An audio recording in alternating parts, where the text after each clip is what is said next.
자, 오늘 본문이 시편 66편인데 이번 주는 1절부터 12절까지 살펴보고 다음 시간에 13절부터 20절까지 살펴보려고 합니다.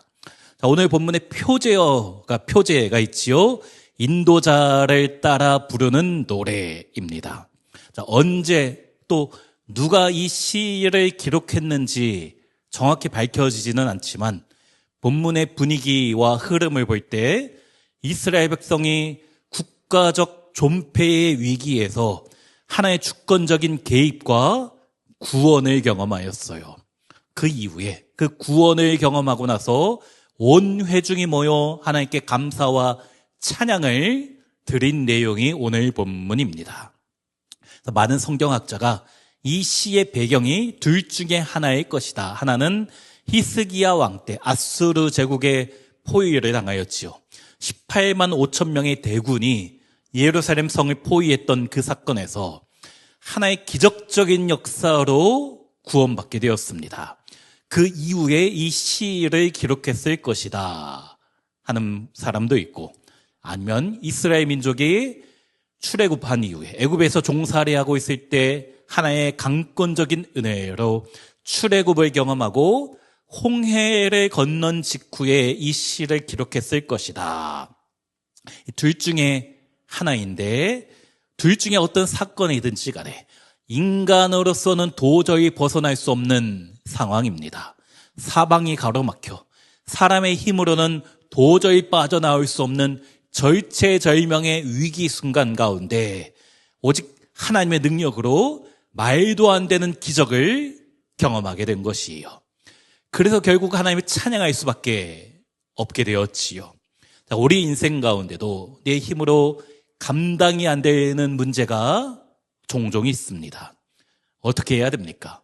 내 능력으로도 안 되고 내 힘으로도 안 되고 지혜도 부족하고 물질도 부족할 때 어떻게 해야 됩니까? 기도해야 되지요. 기도하면 나의 힘이 아닌 우리 하나님의 능력으로 놀라운 일을 경험하게 될 것이고, 오늘 본문의 주인공들처럼 주님께 찬양하며 영광 돌리게 될 줄로 믿습니다. 자, 먼저 1절 보면 온 땅이여 하나님께 즐거운 소리를 낼지어다. 여기 온 땅이여. 자, 시인이 기도의 첫 자리에서 시선을 온 세상을 향하여 시선이 돌아가는 것이에요. 왜 그런가? 나 혼자만 찬양할 수 없기 때문입니다. 내가 받은 은혜, 내가 받은 구원의 감격이 너무 커서 도저히 나 혼자 찬양할 수 없는 것이에요. 그래서 온 땅을 바라보며 함께 우리 주님을 찬양하자. 자, 전도는 누가 잘하는지 아십니까? 말 잘하는 사람이 유리할 것 같아요. 또 사교성 좋은 사람이 전도 잘할 것 같습니다. 물론 그럴 가능성이 조금은 더 있겠지만 진짜 전도는 내가 받은 은혜, 나를 위하여 죽으신 예수 그리스도의 십자가의 감격이 있는 사람이 하는 거예요. 사랑하는 우리 성도님들, 예수님이 나를 위하여 이 땅에 오시고 나를 위하여서 죽으신 것을 믿으십니까? 그러면 나만 예수 믿을 수 없는 거예요. 이 구원의 기쁜 소식이 혼자 간직할 수 없는 것이지요. 내 가족에게, 내 사랑하는 이웃에게, 주위 사람에게 그 사랑을 전할 수밖에 없는 줄로 믿습니다. 우리 교회가 매년 10월 달이면 VIP 초청잔치 하잖아요. 올해도 할 거예요. 작년에도 했고 재작년도 했고 올해도 할 겁니다. 이번에는 이름을 바꿔서 예수 사랑 큰 잔치라는 이름으로 바꿔서 조금 더 체계적으로, 작년 재작년 이제 해봤으니까 조금 더 아시겠지요. 이제 그래서 플러스해서 조금 더 체계적으로 하려고 합니다. 나중에 다음 주나 아마 그 다음 주에 자세히 설명해 드리겠습니다.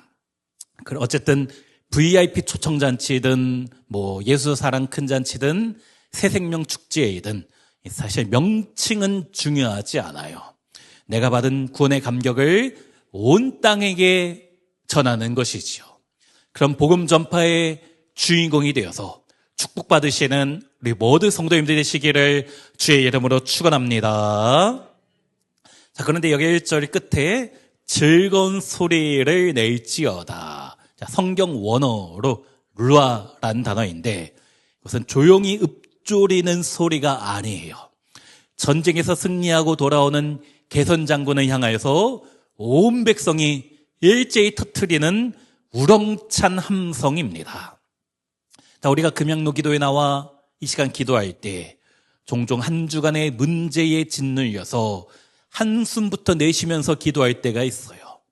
너무나 힘들게 한 주간 살아오다가 주 앞에 나와서 에휴 주여 그러면서 탄식하며 기도할 때가 있습니다. 내 문제를 바라보면 탄식이 나올 수밖에 없지만 눈을 들어 주님 바라보면 이미 우리에게 승리를 주신 주님으로 인하여 기쁨의 한 함성이 나오게 될 줄로 믿습니다. 물론 한숨 쉬며 기도하는 것이 무조건 나쁘다라는 것은 아니에요. 주님 앞에 솔직한 기도가 필요합니다. 때로는 떼쓰면서 기도할 때가 있는 것이에요. 때로는 하나님께 투정 부리며 기도해도 괜찮습니다. 우리 주님 다 받아주시는 분이시기 때문에. 하지만 오늘은 우리가 오늘 기도할 때 우리 눈앞에 현실이 캄캄할지라도 온 우주의 주인 되시며 온 땅의 주인 되시는 하나님께서 내 기도 반드시 들어주실 것이다. 이런 확신과 찬양의 기도하는 이 시간 되시기를 간절히 소망합니다. 자, 왜 그래야 되는가? 왜 그래야 되는가? 우리 3절 말씀, 3절 같이 읽습니다. 하나님께 아뢰기를 주의 일이 어찌 그리 어미하신지요. 주의 큰 권능으로 말미암아 주의 원수가 주께 복종할 것이며. 자, 이 말씀을 새번역 성경에서 조금 더 실감나게 번역했는데 주님께서 하신 일이 얼마나 놀라우십니까? 내 삶 가운데 행하시는 일이 너무나 놀랍다. 이 말도 안 된다.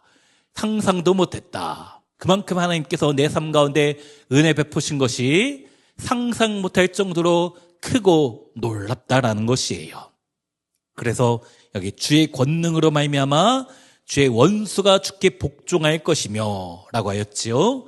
나를 힘들게 하는 그 어떤 문제, 그 어떤 대적, 내 인생에 찾아오는 고난의 문제이든 어떤 답답한 현실이든지 간에 하나님 큰 권능 앞에서 무릎 꿇게 될 것이다.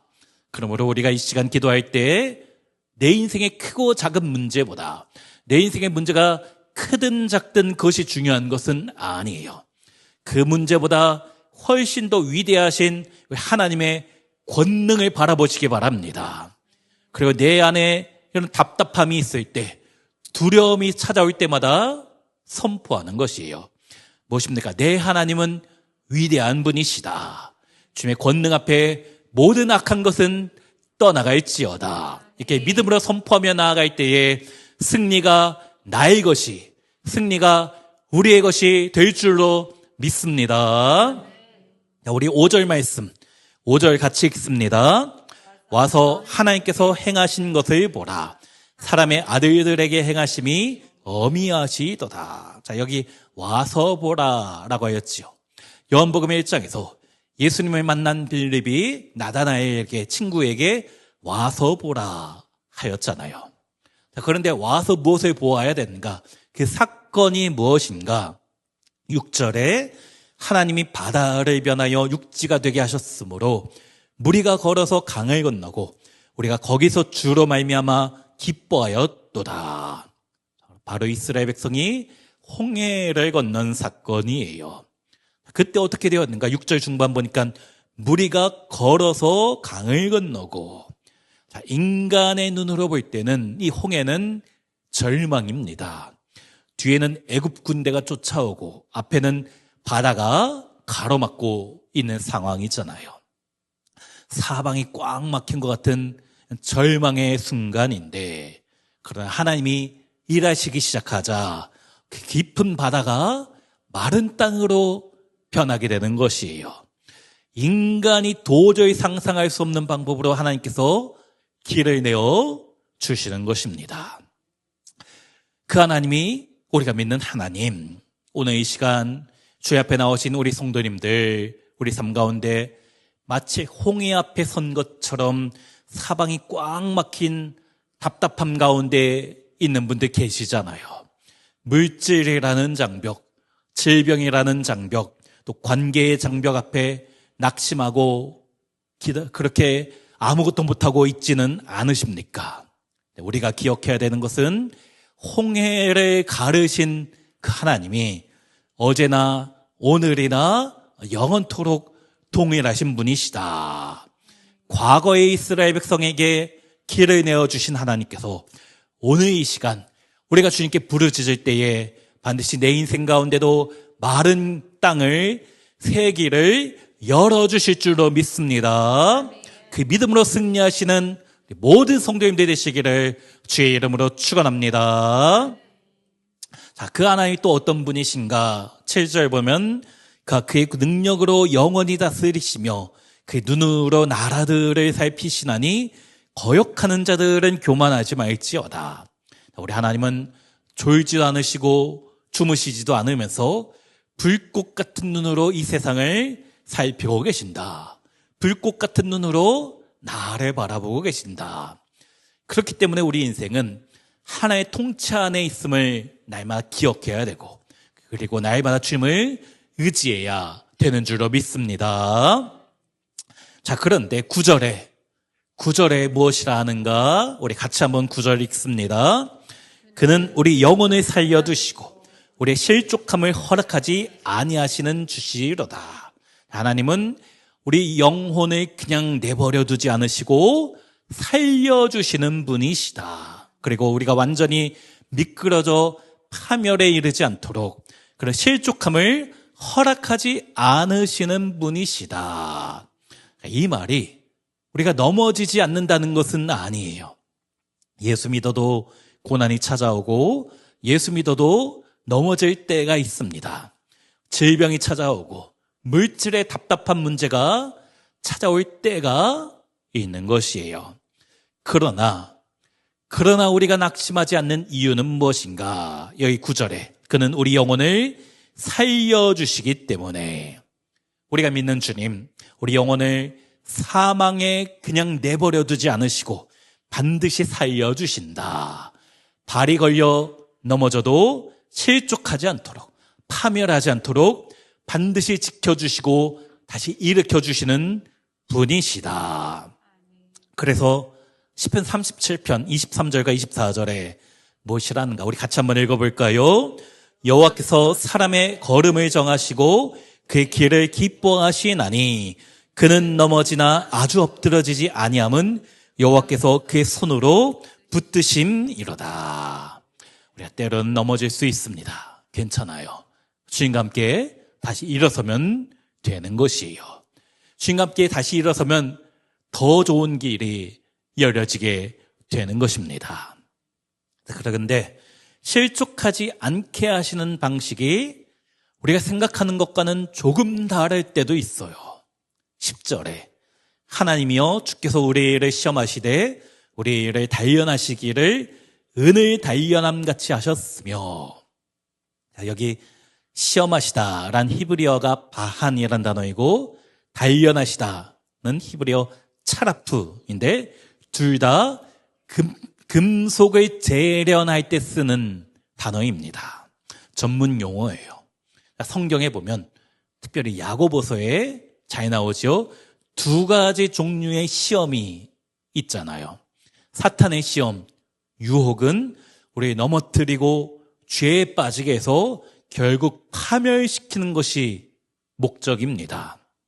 그런데 하나님의 시험, 연단은 우리 안에 있는 불순물과 교만, 또 세상에 대한 애착, 죄를 태워서 순도 100%의 거룩한 믿음으로 빚어내시는 것이 우리 하나님의 연단의 목적입니다. 자, 광산에서 막 해낸 은을 보면, 은의 원석을 보면 흙과 찌꺼기로 뒤섞여 있어서 볼품이 없어요.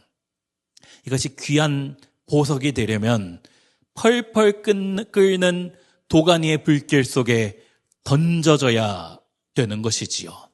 하나님께서 때로 우리 인생 가운데, 우리 삶 가운데 고난을 허락하시는 이유가 무엇입니까? 우리 미워해서가 아니고 사랑하시기 때문에 가장 값진 정금과 순은으로 빚으시기 위함인 줄로 믿습니다. 그 고난의 정점이 11절과 12절인데 우리 애를 끌어 그물에 걸리게 하시며 어려운 짐을 우리 허리에 메어두셨으며 사람들이 우리 머리를 타고 가게 하셨나이다. 우리가 불과 물을 통과하였더니 주께서 우리를 끌어내사 풍부한 곳에 들이셨나이다. 이스라엘 백성이 겪었던 극한 고난의 상황을 4가지 비유로 묘사하고 있어요. 첫째, 그물에 걸리게 하셨다. 짐승이 사냥꾼의 덫에 걸려서 발버둥치며 빠져나올 수 없는 것 같은 상황이 바로 우리에게 주어지는 인생이다. 완전히 무기력한 상태이지요. 두 번째, 어려운 짐을 허리에 메어두셨으며 사람의 신체 중심인 허리, 거기에 감당할 수 없는 무거운 짐을 메어놓은 것이에요. 힘을 쓸 수 없고 허리를 짓누른 극심한 고통이 찾아오는 것입니다. 자, 세 번째가 사람들이 우리 머리를 타고 가게 하셨나이다. 고대 전쟁에서 패배한 포로들을 땅에 엎드리게 하고 승전국의 왕이 장군이 그들의 머리와 목을 밟고 지나갔습니다. 몸도 아프지만 온갖 수치와 굴욕을 견딜 수 없는 것이에요. 이런 상황이 우리 가운데도 찾아올 때가 있잖아요. 답답하고 사람들이 알아주지 못하고 사람들이 모함할 때가, 그래서 마음 상할 때가 참 많이 있지요. 자, 마지막 4번째가 불과 물을 통과하였더니 타서 죽을 것 같은 불의 위기, 또 익사할 것 같은 물의 위기. 그래서 인간이 도저히 제어할 수 없는 총체적 난국을 의미하는 것이지요. 사랑하는 우리 성도님들 중에 이런 고통 가운데 있는 분들 계시잖아요. 그물에 갇힌 것 같고 사방이 막혀있고 무거운 짐이 내 몸에 둥둥 또 짓누르고 있는 그런 상황이 우리 인생 가운데 찾아옵니다. 사람들에게 오해와 멸시를 당해서 또 머리를 짓밟히는 것 같은 온갖 수치를 경험할 때가 있는 것이지요. 자, 그런데 우리 최종 결론이 무엇인가? 우리 인생의 최종 결론이 무엇인가? 12절 끝에 우리가 불과 물을 통과하였더니 주께서 우리를 끌어내서 풍부한 곳에 들이셨나이다.